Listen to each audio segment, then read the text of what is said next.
Y estos ya son pues, alguns dels que a mi m'agraden. M'agraden tots, perquè soc el pare de la criatura, però alguns més especialment que altres, no? Però a voltes és difícil escollir, ja com les vas triar ja per a la primera presentació, la segona, doncs continuo amb ells. He introduït un altre. El primer és la meva vida interior, i el vaig escollir perquè diu molt d'això, de la meva vida interior. Diu, la meva vida interior em centra i em desconcentra quan menys no m'ho espere. El món s'ha aturat. No hi ha temps. La dama somriu i un home plora.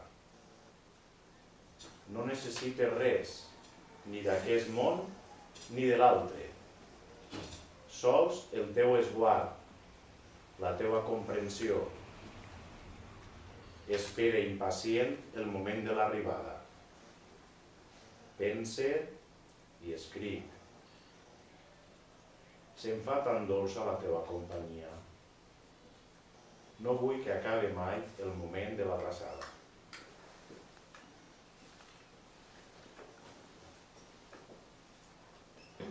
Pell de pruna.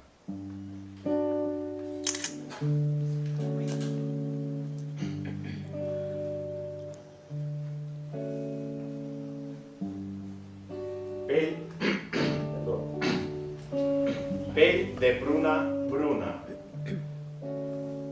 fada de l'aiguaneix, dona del vell recer. La pròpia Venus t'enveja, infinita de sensual puresa, pura arrel desenterrada, cavalcada vigorosa a pleniluni, fetillera del deliri etern.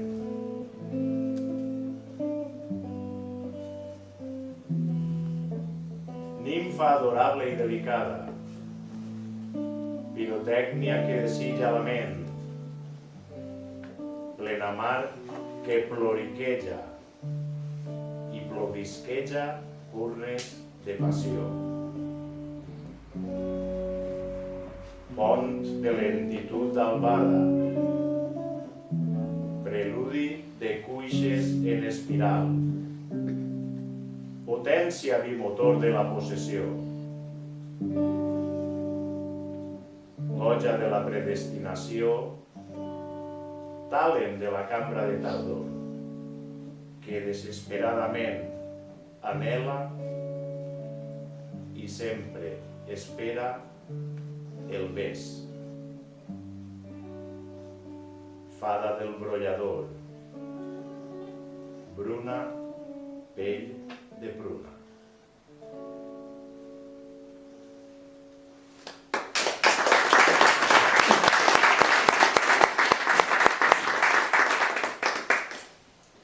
I l'últim, que es diu l'home més trist de la terra.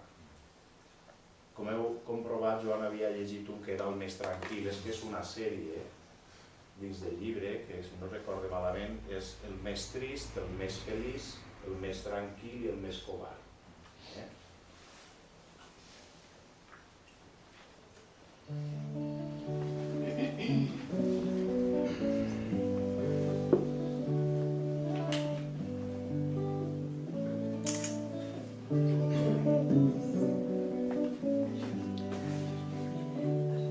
Puc ser l'home més trist de la terra, a la recerca d'un gest clar. Passe les hores mortes o fecundes, car tot m'inspira i encapgira la sola idea de la bellesa.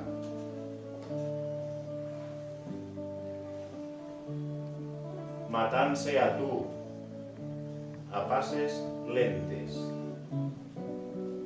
però tendríssimes, en un vast horitzó. Si tanque els ulls, puc dibuixar la teua imatge, que m'acompanya en les hores denses.